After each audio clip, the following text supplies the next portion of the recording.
ទីនេះគឺជាអតីតព្រំដែនខ្មែរសៀមក្នុងចន្លោះឆ្នាំ1795ដល់1907នៅអំឡុងពេលដែលសៀមត្រួតត្រាខេត្តបាត់ដំបងនិងសៀមរាបដែលបងប្អូនមួយចំនួនមិនសូវបានដឹងហើយទីនេះគឺស្ទឹងស្វាយដូនកែវហើយមុននឹងបន្តវីដេអូសូមបងប្អូនជួយចុច follow ផងព្រោះអ្នកតាមដាន page របស់ខ្ញុំជាង 90% អត់បានចុច follow ព្រោះភ្លេចពេលមើលវីដេអូចប់អញ្ចឹងកុំឲ្យខាតពេលវេលាបងប្អូនយើងចូលទៅកាន់វីដេអូទាំងអស់គ្នាបើសិនជាបងប្អូនអត់ធ្លាប់បានដឹងទេនៅចុងឆ្នាំ1941នាយករដ្ឋមន្ត្រីថៃវិបុលសង្គ្រាមដែលកំពុងស្រេកឃ្លានចង់បានទឹកដីគេឯងនោះបានធ្វើទស្សនកិច្ចនៅបណ្ដាខេត្តដែលប្រទេសខ្លួនទៅឈ្លានពានបានពីប្រទេសកម្ពុជាយើងពេលនោះហេតុដែលចៅឈ្លានពានវិបុលសង្គ្រាមប្រកាសផ្លាស់ប្ដូរឈ្មោះថ្មីជាភាសាថៃជំនួសឲ្យឈ្មោះខេត្តស្រុកខ្មែរសំខាន់រួមមាន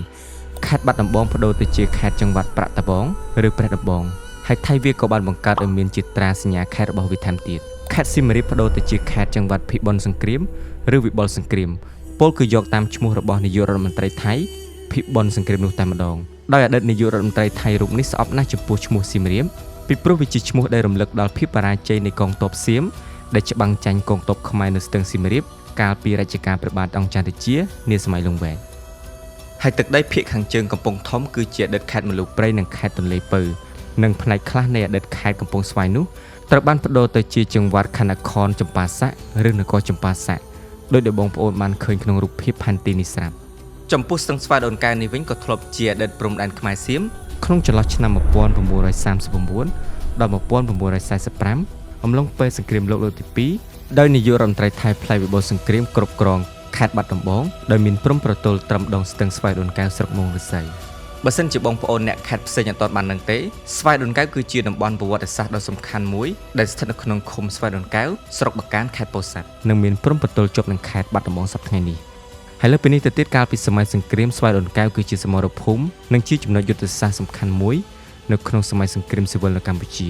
ជាពិសេសក្នុងអំឡុងទសវត្សរ៍ឆ្នាំ70និង80ដោយសារតែវាគឺជាច្រកសេដ្ឋកិច្ចនិងជាផ្លូវគមនាគមន៍តភ្ជាប់រវាងខេត្តពោធិ៍សាត់និងខេត្តបាត់ដំបង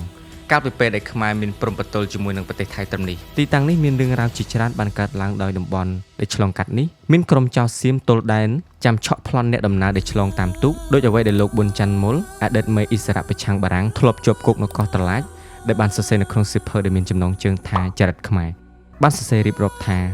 លោកបានរត់គេចពីក្រុងភ្នំពេញពីការចាប់របស់កិញ្ចបារាំងទៅស្នាក់នៅផ្ទះបងប្រុសនៅទន្លេបិទខេត្តកំពង់ចាមហើយស្អែកឡើងក៏ជិះកង់ទៅព្រែកក្តាមឆ្លងសាឡាងទៅផ្លូវជាតិលេខ5មានក្មួយប្រុសជួនដំណើរនៅកំពង់ចម្លងគឺជួនជឿនជួនមុំជួនប្រសិទ្ធបងស្រីគាត់ឈ្មោះប៊ុនច័ន្ទមូលីជាម្ដាយបញ្ញវន្តក្រហមទាំង3នាក់នោះបន្ទាប់មកលោកក៏លាក្មួយឡើងជិះកង់ជាង2ម៉ោងទៀតទៅដល់វត្តស្វាយដូនកែវក៏រកទូកឆ្លងទៅត្រៃម្ខាងជាទឹកដីសៀមលោកលើកកង់សំណប់ដាក់ទូកស្រាប់តែឮពួកសៀមពី3នាក់បាននិយាយគ្នាចេញពីក្នុងផ្ទះជប់កំពង់ទូកថារទេះកង់នេះល្អណាស់គ្នាយើងធ្វើឲ្យលោកភ្ញាក់ស្មារតីដឹងថាចៅសៀមចង់ប្លន់យកកង់នេះហើយចំនួននោះកង់ថ្មីមួយស្មើឡានលេខស៊ី570សម័យនេះពេលនោះលោកក៏រាវស្ទាបកំភ្លើងខ្លីត្រៀមតទល់ប៉ុន្តែពួកចៅមិនហ៊ានប្លន់ហើយក៏ជាឱកាសដែលឲ្យលោកបន្តដំណើររហូតទៅដល់លង្វិលដើម្បីបង្កើតជាចលនាអិសរាជរួមជាមួយទ្រង់នរោត្តមច័ន្ទរាំងសីជាដើមការដកស្រង់យ៉ាងខ្លីនេះចង់បង្ហាញថាកាលណាបើព្រំដែនប្រទីងប្រតោងគ្នាច្បាស់ជាមានក្រុមចៅសៀមធ្វើសកម្មភាពនៅខាងឡើងដូចចំណុចស្ទឹងស្វាយដូនកែវនេះជាដើមវីដេអូនេះនាំមកជូនដោយហាងច័ន្ទសុកអេឡិចត្រូនិកបើសិនជាបងប្អូនមានតម្រូវការចង់ទិញគ្រឿងអេឡិចត្រូនិកគ្រប់ប្រភេទមានដូចជា